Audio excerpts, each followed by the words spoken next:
সকাল থেকে রাত ছুটছে মানুষ। কিসের পেছনেই ছুটে চলা? কেউ খুঁজছেন টাকা, কেউ ক্ষমতা, কেউ বা কেবলই একটুখানি শান্তি।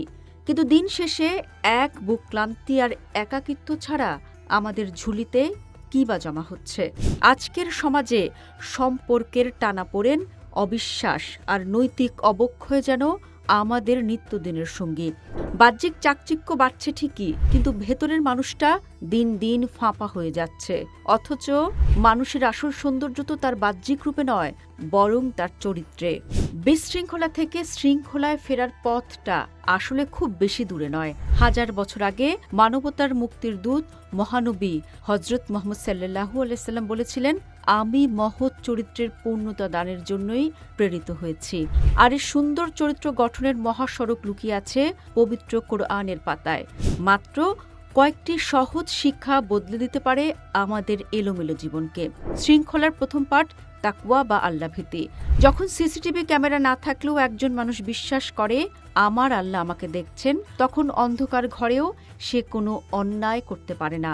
কোরআন আমাদের মনে করিয়ে দেয়, আল্লাহর কাছে সবচেয়ে মর্যাদাবান তিনি, যিনি সবচেয়ে বেশি ক্ষোধাভীরু। এরপরেই আসে সত্যবাদিতা। সত্য বলা কেবল নৈতিক দায়িত্ব নয়, এটি ঈমানের প্রাণ। যে সমাজে মানুষ সত্য বলতে ভয় পায় না, সেখানে অবিশ্বাস নিমিষেই উধাও হয়ে যায়। আর এর সাথে যুক্ত হয় বিনয় ও নম্রতা। কোটি টাকা বা অগাধ জ্ঞান থাকলেও মানুষের অহংকার করার কিছু নেই, কারণ কোরআনের অমোঘ ঘোষণা, আল্লাহ কোনো দাম্ভিক অহংকারীকে পছন্দ করেন না। রাস্তায় চলতে ফিরতে আমাদের ব্যবহার কেমন? কোরআন বলছে, তোমরা মানুষের সঙ্গে উত্তম ভাষায় কথা বলো। আমাদের সামান্য মিষ্টি ব্যবহার একটা মানুষের পুরো দিনটা ভালো করে দিতে পারে। আর যদি কেউ ভুল করে ফেলে, তবে আছে ক্ষমার মহৎ গুণ।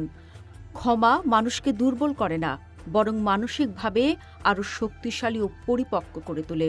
মানুষের দৈনন্দিন জীবনের সবচেয়ে বড় শত্রু হলো রাগ। রাগের মাথায় আমরা কত সম্পর্ক নষ্ট করি, কত ভুল সিদ্ধান্ত নেই।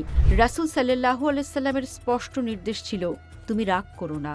রাগ দমে রেখে ধৈর্য ধরলে জীবনের ভারসাম্য বজায় থাকে, কারণ স্বয়ং আল্লাহ ধৈর্যশীলদের সাথে আছেন। আর এই সবকিছুর শেষ সুতোটি বেঁধে রাখে আমানত রক্ষা।